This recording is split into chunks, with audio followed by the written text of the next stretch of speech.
Governor Hochul of New York is essentially trying to bring forth legislation that in the name of saving children from an epidemic of social media despair. So as you see here, pass laws to save New York kids from epidemic of social media despair.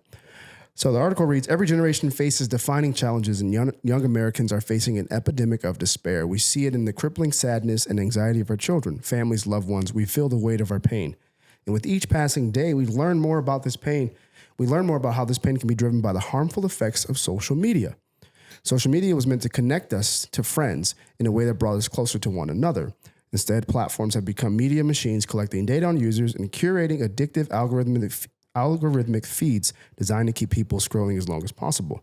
Often the most engaging content is psychologically damaging and it's hurting our young people. New York State has an opportunity to do something like this. Inaction is not an option. Last fall, I unveiled 2 major pieces of legislation to protect kids from personal data collection and addictive feeds in partnership with state legislators and the Attorney General. Within just 2 weeks, the 2024 legislation session, getting these 2 bills passed in Albany is my top priority. So the way this is written, it sounds like they're coming directly from Governor Hochul. So that's the intent. We close with this video and then we'll close with our closing discussion. But take that little snippet there of like, we need to save kids from social media, the harmful effects, despair. We need to do that. Note that it's a politician saying that. And then also check out this clip here from Hegel Borg. This is the most insane example of how everyone is experiencing completely different social medias at the exact same time.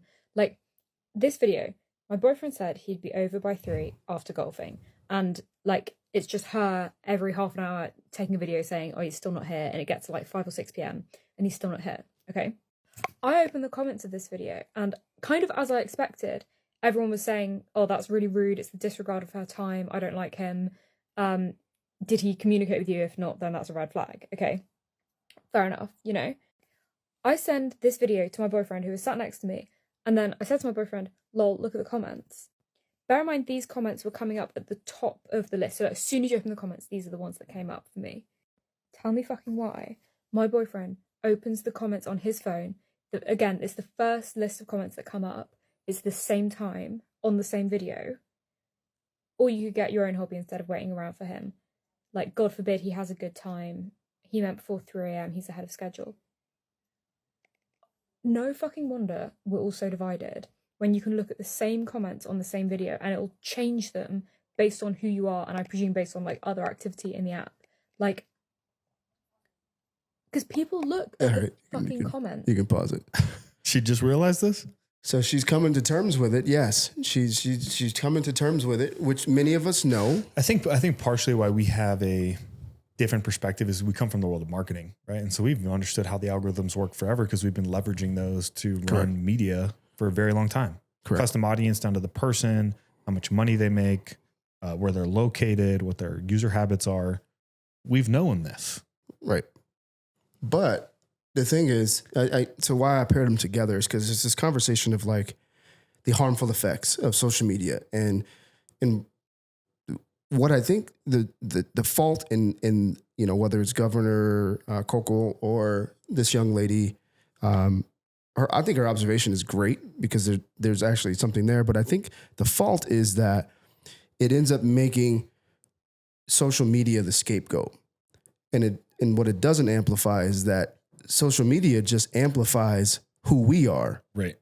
You see, like it's not like, yes, there's people that profit. Yes, there's people that have their agendas. Of course.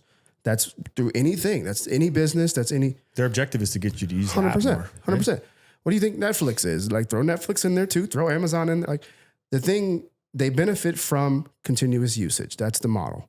It's no different across TNT, CBS. Like, it doesn't. It's not social media in and of itself. But I think the conversation that gets missed in this, going back to this godless culture that we're trying to continue to just apparently thrive in, is it always passes the buck. It's the same thing. Whose responsibility is it? Yeah, it always goes back to our Bible scholars out there. It's the same thing Adam did. The woman made me do it. Right. Social media is making me do this. We must stop social media. We must fix this. Now, this is someone who's literally, I do have concerns about it, but I'm not going to be like, social media is the reason why. The reason why, you got to take ownership, 100%. And the reason why we are so divided is not social media entirely. It's because we want to be divisive people. It's a lack of personal responsibility. 100%. You want to be divisive. You want to tear down. You want to destroy. You want to do those things because at your core, you're either walking in faith under authority with a moral compass, or you live in this universe where the world, you're God. Subjective morality. 100%. 100%. Subjective morality. And that is the God's honest truth. And so on that, as a parent with a couple preteens, right, it is my responsibility. It's your responsibility. My kids and their technological devices that they use are locked down. Correct. Their phone, I know exactly who they can and can't text because we put those numbers in there. They don't have social media. They will not have social media. They will not have access to a smartphone in any way, shape, or form until they have reached the maturity to be able to handle that responsibility, because I'm teaching my kids that to whom much is given, much is expected. Correct. And that responsibility ultimately falls on them. Too many parents who are employees with their head in the sand, who send their kids to government-run schools, are just thinking that the world and society is just naturally going to rear them in the right direction. Right. And then all of a sudden they pick their kid up or pick their head up and their kid is completely off the rails. A lot of people who are believers think that somehow they're just going to go to church once a week and their kid's going to come out, morally correct. Correct. And that's a problem. And so at the end of the day, it ultimately comes back to personal responsibility of the parents and the people who supply these things, allow their kids to have access to these things ultimately. That's what it is. And then there's last 2 points that I want to make more along the business line. First is not all social media platform algorithms are created equal, and nor will they be created equal. So as consumers, going back to the voting with our dollar, you can vote with your attention. What platform are you going to spend your time on? Right. So she doesn't like Instagram. Great. Go to X. Right. And see if that's a different experience. If not, go to something else. If not, time to build it. Right. But then secondly, one of the things we have to note as business people who have marketing teams and content strategy, you have to understand that we are social media is an interest-based platform. It's not about the person anymore. And that's why those comments are getting skewed that way, because it's that person's interested in that kind of dialogue. And so that's where it's going that way. So us, the red flag is actually for her. Oh, 100%. Because if that's what it's curating to her boyfriend. He's like, but the point being is, as business people, you utilize the platforms to reach the people interested in the product or service that you're bringing. Don't get caught up on you being on the platform. Understand that this is an interest-based arena. Right. And so that's the silver lining for entrepreneurs in that clip, is like, understand what that's actually implies for your business to get leverage, to do good, whatever your mission is. Two sides to every coin, just like we're talking about the pros of AI and the negative impact. Yeah. It's the same kind of thing. We're just trying to get it across to you that at the end of the day, it's ultimately your own personal responsibility when for it your relates business, to your family, for your kids, for whenever everything. it's your business and your family, boom. But in terms of using it for benefit, understand how the game's played, which is its interest.